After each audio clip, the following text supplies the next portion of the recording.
Hola, ¿qué tal? Bienvenidos a un video de aquí en su canal de Irma Herbalife Plus. Y pues vamos a hablar de un tema muy importante hoy, ya que debido a la influencia de las redes sociales, YouTube y cosas que pasan a nivel nacional e internacional con algunos grupos organizados, casos que no se llegan a investigar, muchas dudas sobre algunos campos en este caso criminales y etcétera, etcétera. Entonces vamos a ver un poquito sobre la CIA, lo cual pues dentro de la Guerra Fría, y pues nos habla aquí de que pues prácticamente podemos hablar sobre muchas cosas sobre este tema, lo cual en este caso es específicamente cuando la CIA intentó controlar las mentes. En este caso la agencia durante la Guerra Fría, con las sustancias y las disciplinas paranormales, en una incierta carrera para manipular el cerebro, en especial a los militares y soldados. Durante esta Guerra Fría, la carrera tecnológica y militar entre Estados Unidos y soviéticos se libera en las fronteras y en los silos nucleares, pero también en la propaganda y en la ciencia. Cualquier mínima ventaja sobre el adversario justifica el esfuerzo muy costoso.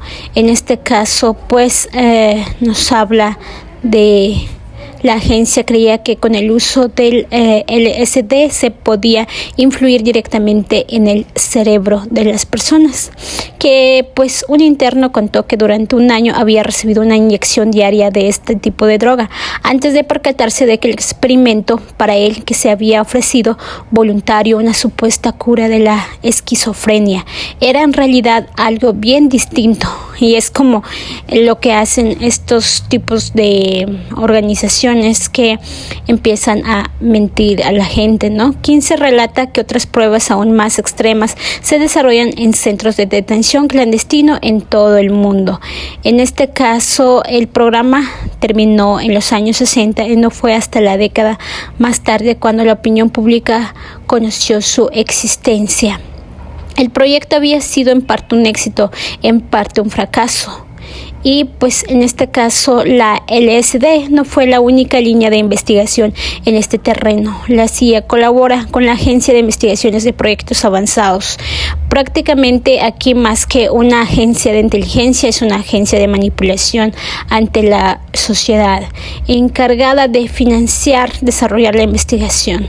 En este caso podemos recordar también la Agencia Central de Inteligencia, CIA por su sigla en inglés, es una entidad independiente del gobierno de Estados Unidos encargada de la recopilación, análisis y uso de información y servicio de inteligencia para asistir al presidente del país y sus asesores en la toma de decisiones relacionadas a la seguridad.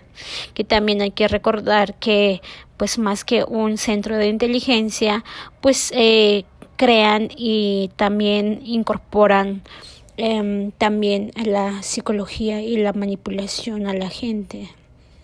Y esta es la verdadera historia de la CIA. Dice George Kennan: dejémonos de sensiblerías como los derechos humanos. Entonces, pues vemos aquí que es una agencia que no le importa tanto los derechos humanos ni la sensibilidad de la gente. Pero bueno, vamos a seguir. Fue el presidente Theodore Roosevelt quien creó en 1942 estas oficinas de servicios estratégicos OSS para recabar y analizar toda la información necesaria para el desarrollo de acciones, en este caso bélicas, pero su aparato de espionaje estaba en pañales. Los primeros analistas reclutados fueron sobre todo jóvenes universitarios, procedentes en su mayoría, por lo que la OSS era conocida como el campus. En este caso, el presidente Ford en 1976 y el director de la CIA, George Bush, y el consejero nacional. O sea, ellos estaban reuniéndose para analizar más sobre la CIA. En este caso, obviamente vivimos en un mundo muy incierto, lo cual debemos de estar atentos y debemos de estar informados sobre lo que pasa a nuestro alrededor. Y pues en este caso este medio ayuda a informar sobre ciertos temas muy importantes, y la realidad de todo es que debemos de cuidar nuestra integridad y no permitir estas cuestiones. Vamos a ver a esta gran actriz llamada Marilyn Monroe, una actriz que realmente cautivó la audiencia de Hollywood cuando actuaba. Allí vemos una imagen de ella frente al escenario cuando cantó al presidente Happy Birthday. El 5 de agosto de 1962, la actriz estadounidense Marilyn Monroe, el gran mito erótico de los años 50, fue hallada sin vida en su casa de Hollywood, aunque el forense dictaminó que la actriz se había quitado la vida con sobredosis de somníferos. Las causas de su muerte permanecen aún confusas. Muchos dicen que fue un complot de los presidentes en ese entonces por parte de la CIA, pero eso no sabemos en realidad si es así. Se apreciaron algunas contradicciones en el informe médico de su trágico fin. Las dificultades profesionales y su agitada vida sentimental parecieron estar en el origen de su que perdiera la vida. En cualquier caso, la jovialidad y el vivir desenfrenado muchas veces había representado en el cine y fuera de él.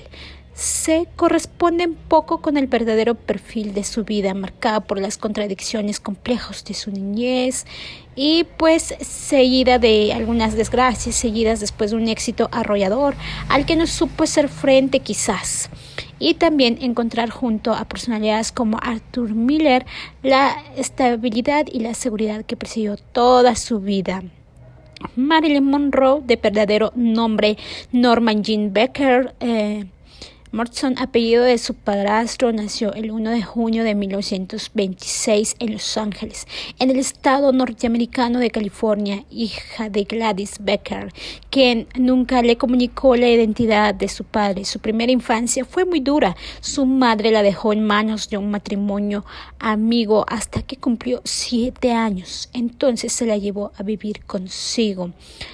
Un año más tarde fue internada en un sanatorio psiquiátrico en que entonces le diagnosticaron una esquizofrenia paranoide, enfermedad que luego Marilyn creía haber heredado. Especialmente era internada por sus frecuentes depresiones.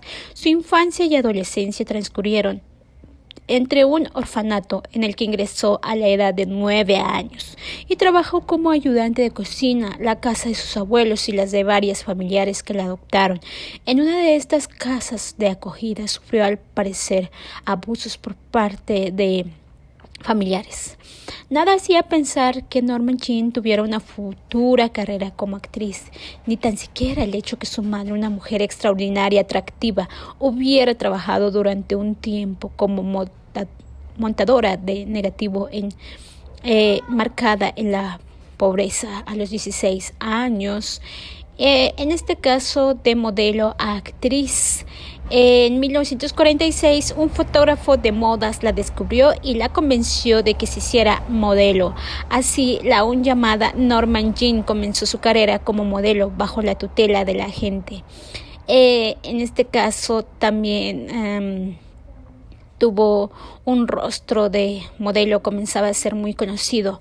Sus innumerables trabajos publicitarios hicieron que en 1947, en este caso, la contrataran en muchas empresas.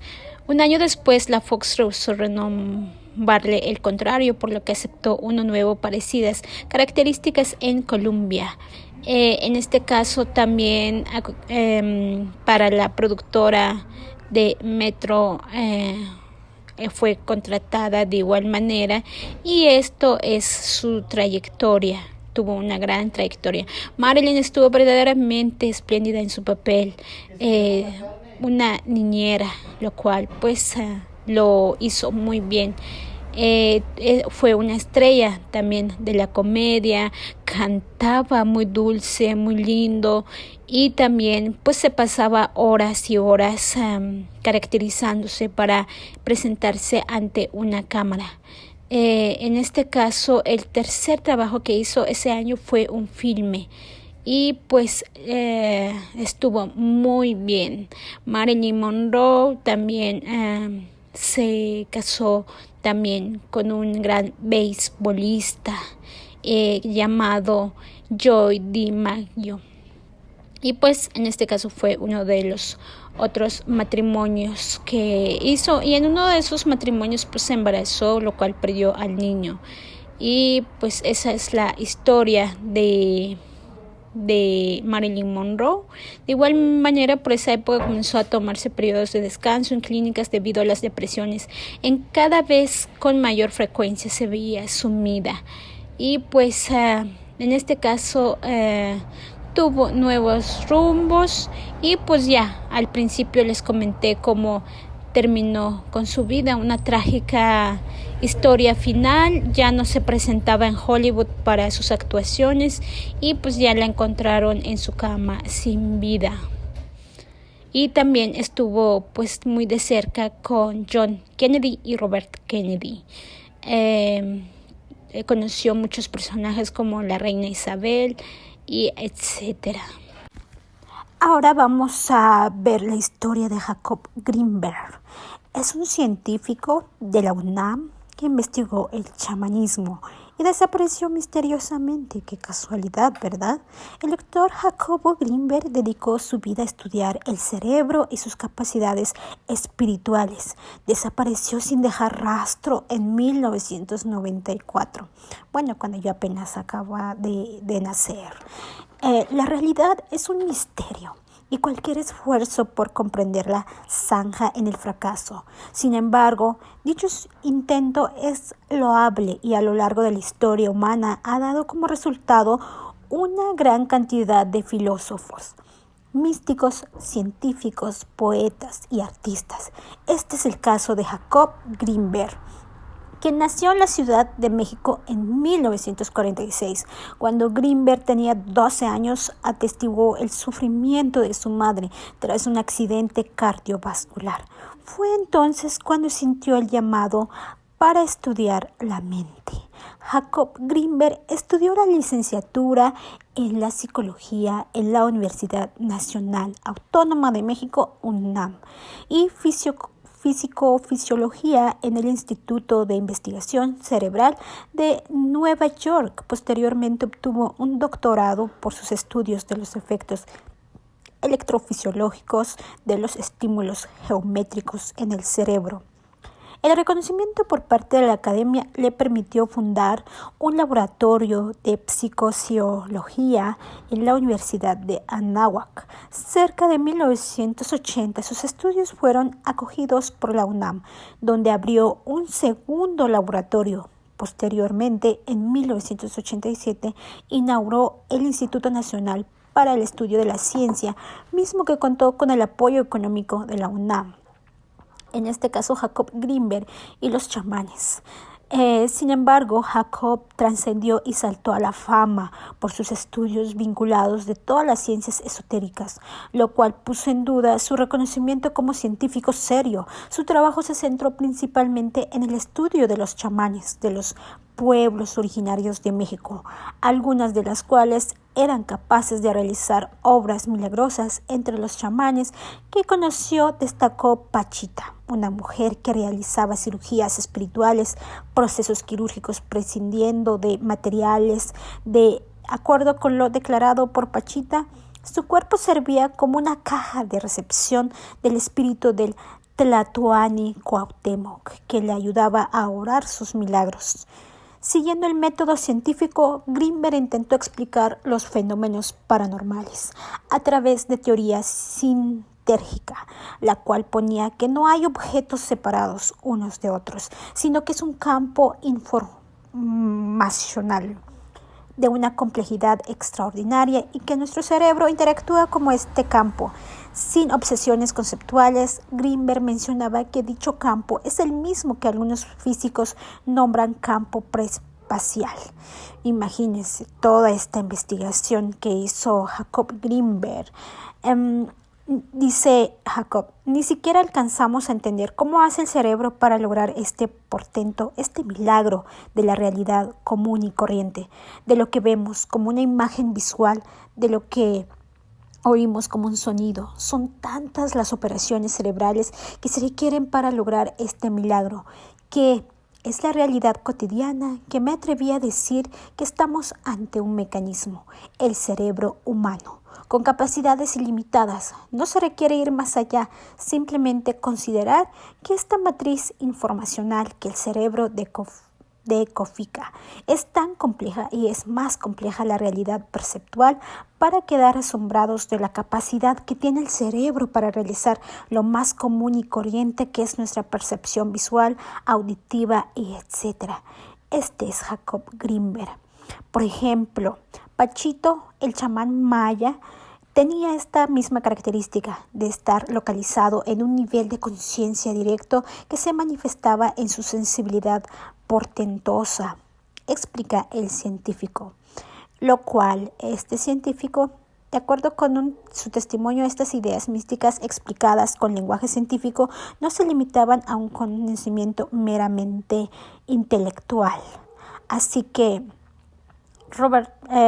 Jacob Greenberg, un gran científico, la cual en este caso la ausencia de él no fue notada sino hasta el 12 de diciembre, cuando debía llegar a la celebración de su cumpleaños. La investigación sobre su desaparición quedó con las manos de Antonio Fernández González, entonces Procurador General de Justicia del Distrito Federal, quien formó una fiscalía para buscar al científico chamán. Sin embargo, un año más tarde, el fiscal Clemente Padilla quedó removido del caso, pues había tocado algunos temas sensibles. El fiscal nunca más volvió a ejercer en la Procuración de Justicia. Sin cuerpo y sin pistas, jamás se supo qué pasó con el doctor Greenberg. Tampoco se sabe si pudo realizar algún viaje a algún país oriental con el objeto de afianzar su búsqueda espiritual. En este caso, Ari Telch, hermano del científico, ha sugerido que la investigación debió seguir la línea del crimen pasional. Jacob Greenberg dejó un gran legado, lo cual nos comentan, y algunas especulaciones. Se dice que la CIA intervino en ese caso porque ella, después de divorciarse, se juntó, se formó una pareja con otra mujer, lo cual pues supuestamente dicen que esta mujer pudiera haber utilizado la CIA para involucrar a Jacob Greenberg en su propia desaparición. Así es que queda en el misterio. Igual vamos a ver también el caso de Enrique, como ustedes están viendo en la foto. Enrique, que lo llaman Kiki. Enrique Camarena nació el 26 de julio de 1947 en Mexicali, Baja California. En 1956, Kiki se mudó con su familia a Calexico, California, y después de graduarse de la escuela secundaria de Calexico, en 1968 se unió al Cuerpo de Marines de Estados Unidos. En este caso, cuando pasó eso de que se unió con el Cuerpo de Marines de Estados Unidos, también pasa lo siguiente. Camarena fue quitado la vida por supuestamente por la CIA. Redacción lo hizo Juan Diego, lo cual funcionarios estadounidenses sostienen ahora que la pérdida de la vida del agente de la DEA en 1985 no fue obra de Caro Quintero. La historia de este crimen de México podría estar a punto de reescribirse, lo cual las declaraciones de 3 agentes federales que sostienen que el exagente de la DEA, Enrique Quique Camarena, fue quitado alguien le quitó la vida y pues se trata de un miembro de la CIA y por el narcotraficante Rafael Caro Quintero, supuestamente. Cambian radicalmente la versión, en este caso cambia la versión. Y vamos a ver la versión que sostienen en este caso de este gran misterioso crimen, lo cual pues radicalmente supuestamente la banda Los Broncos ya apuntaban a esta teoría hace 25 años en uno de sus músicas allí de narcocorridos, pero se tomó como un chisme, como la gente, ¿verdad? Muchas veces toman como chisme ciertas noticias de gran importancia. En este caso, hasta ahora se pensaba que Camarena había sido privado de la vida o le habían quitado la vida por orden de algunos fundadores del en este caso cartel de Guadalajara, lo cual pues entre ellos el príncipe Caro Quintero. El funcionario estadounidense había desmantelado con sus investigaciones una gigantesca plantación de marihuana de un rancho llamado El Búfalo, y en represalia los capos habían ordenado su secuestro y quitado la vida. Se han escrito ríos de tinta sobre estos hechos, narrado exactamente de esta manera. Estas nuevas revelaciones apuntan, en cambio, a que trabajadores vinculados con el gobierno de Estados Unidos, encargados pues de quitarle la vida a este exagente, a un personaje muy novelesco. Félix Ismael Rodríguez, alias El Gato, un cubano que participó en la frustrada invasión de Bahía de los Cochinos, y allí en lo cual también cuando fue quitado la vida al Che Guevara en Bolivia en 1967.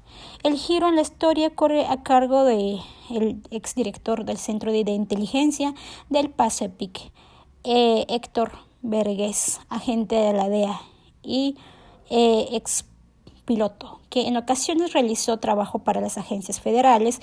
Los tres detallaron a la cadena Fox News que policías, en este caso mexicanos y particulares de Estados Unidos relacionados con la CIA, participaron en las torturas a este exagente en 1985 y que incluso grabaron un video. Un portavoz de la CIA pues lo niega rotundamente y dice que es una total ridiculez. La revista mexicana Proceso hizo su propia investigación y fue más allá, fin de un mito. Titula en su portada, con base en el testimonio de los tres funcionarios estadounidenses, sostiene que el Gato Rodríguez introdujo en México el hondureño Juan Mata, quien servía de enlace entre los, en este caso, narcos colombianos y el cartel de Guadalajara en los años 80.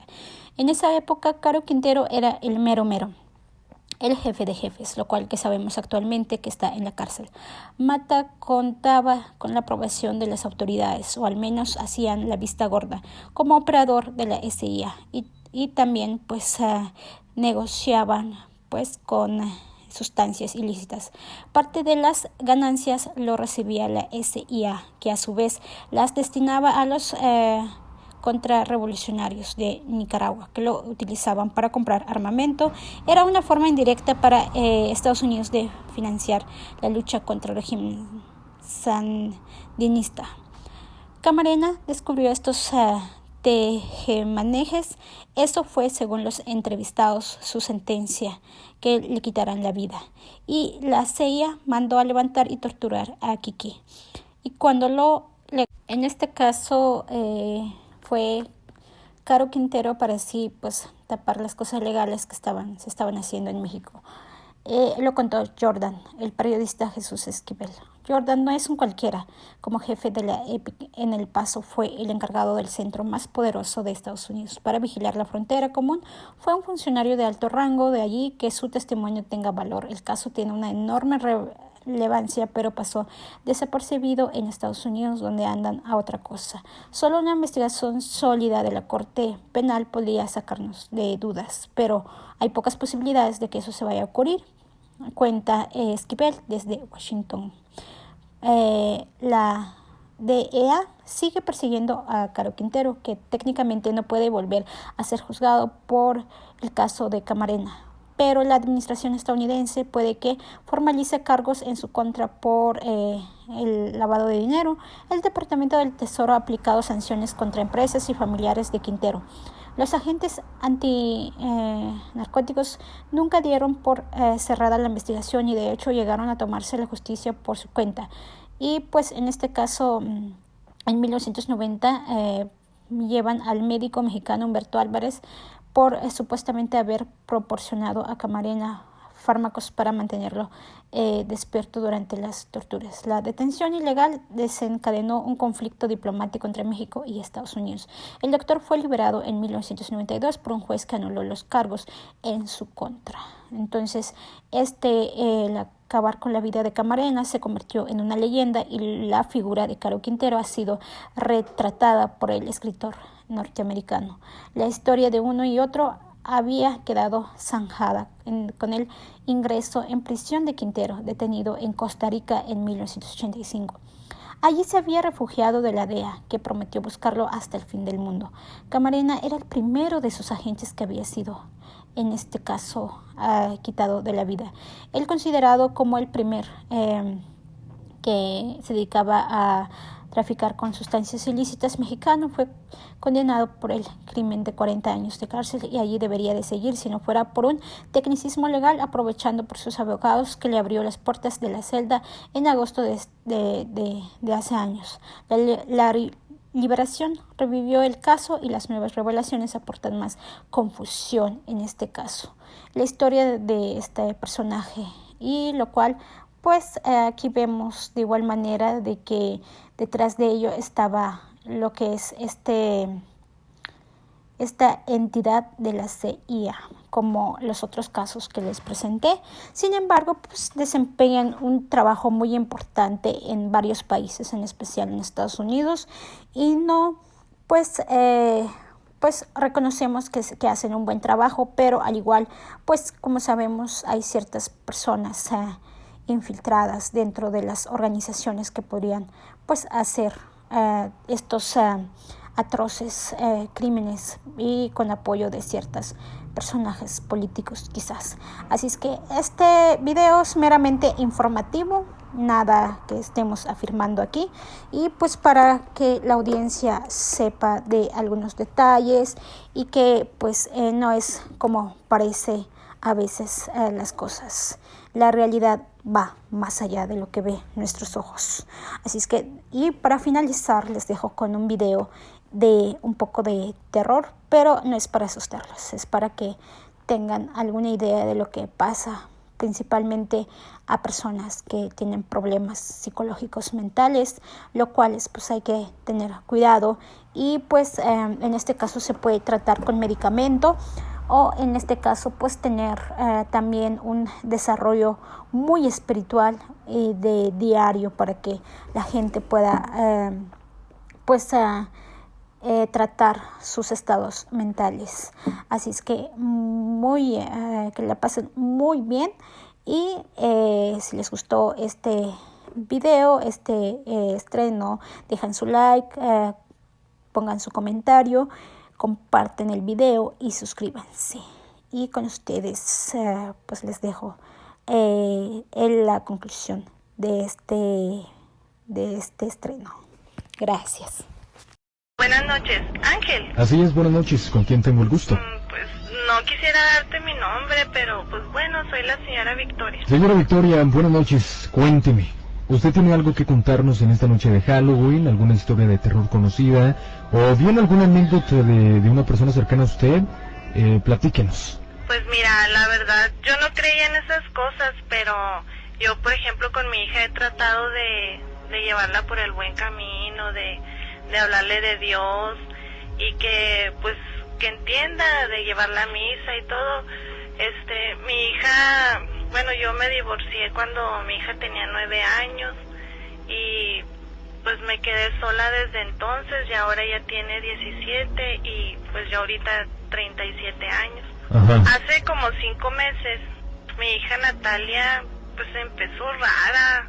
Bueno, hoy no te quería decir el nombre, pero pues ya lo pronuncié. Vamos, no importa, vamos, no, sí, sígueme platicando. Sí, mira, empezó a comportarse bien raro.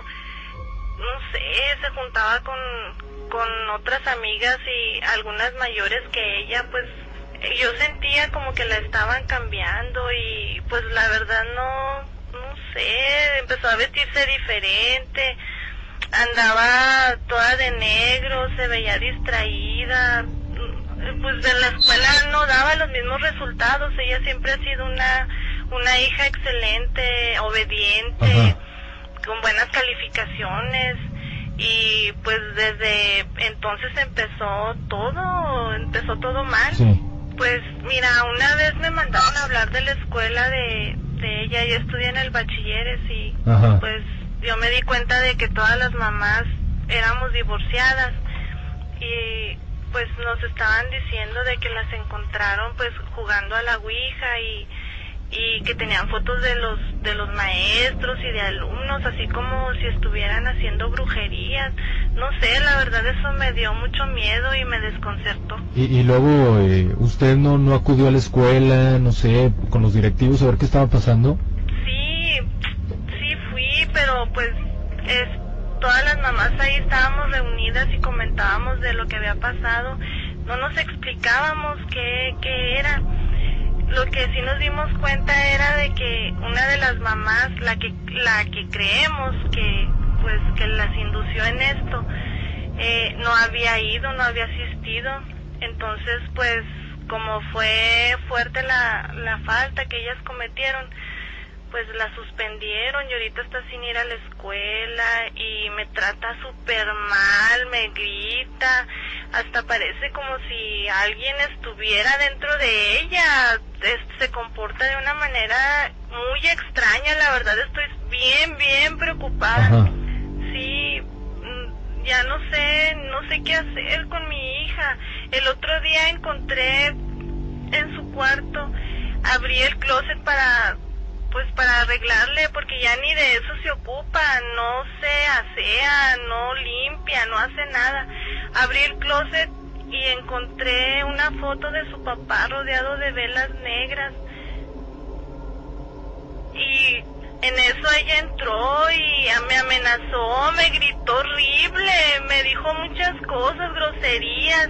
Me amenazó con el cuchillo, me dijo que yo había matado a su papá. Yo le decía, no, hija, no entiende, tu papá está fuera de aquí. Yo no lo he matado, tu papá no está muerto.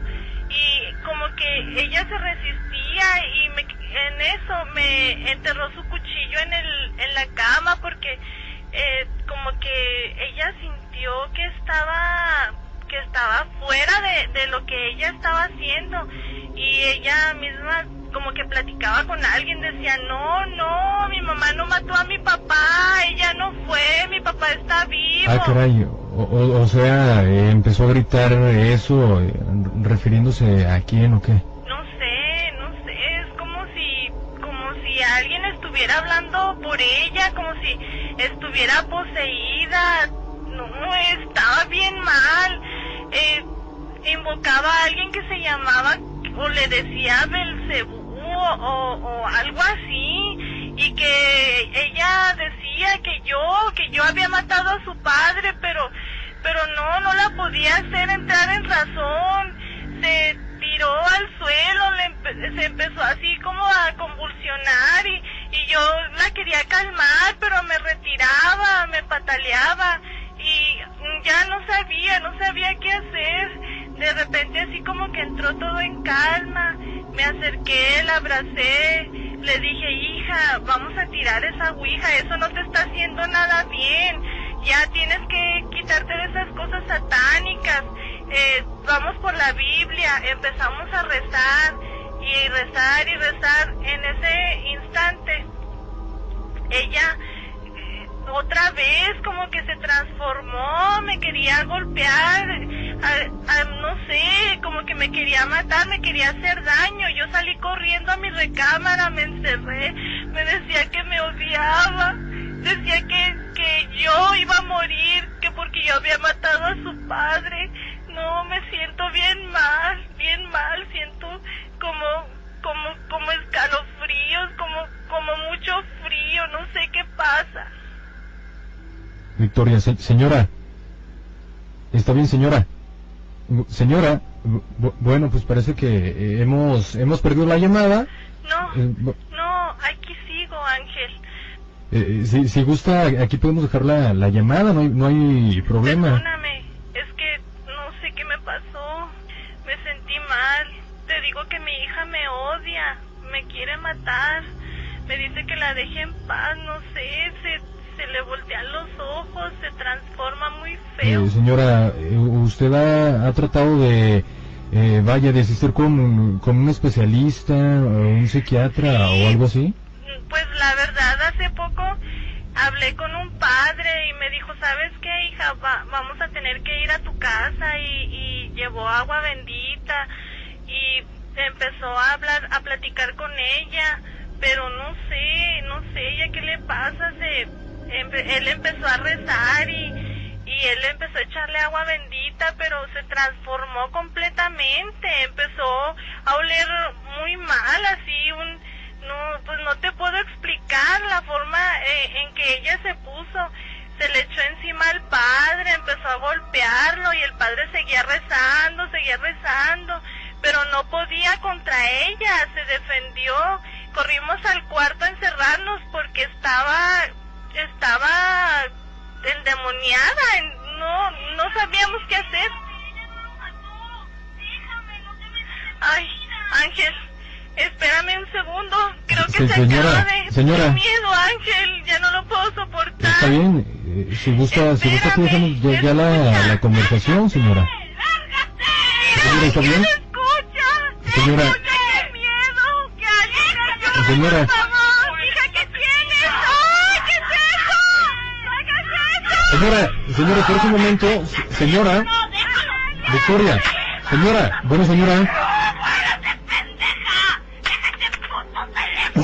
señora, ¿está bien? Señora. ¡No te metas, pendejo! Tú y todos los que escuchan van a morir.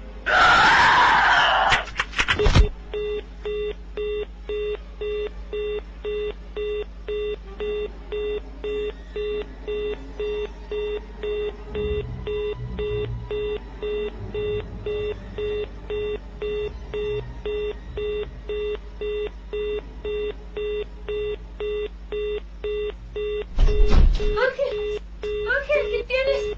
¿Estás bien? Ángel, contéstame. ¡Rosy! ¿Algo le pasa a Ángel? Ángel, contéstame. ¿Qué pasa? Cierra los micrófonos, rápido, mueva, no lo muevas, Ángel, lo muevas. Ángel, contéstame. Habla una ambulancia ya, no lo toques. Que te vas, que ha llegado la hora de decirnos adiós.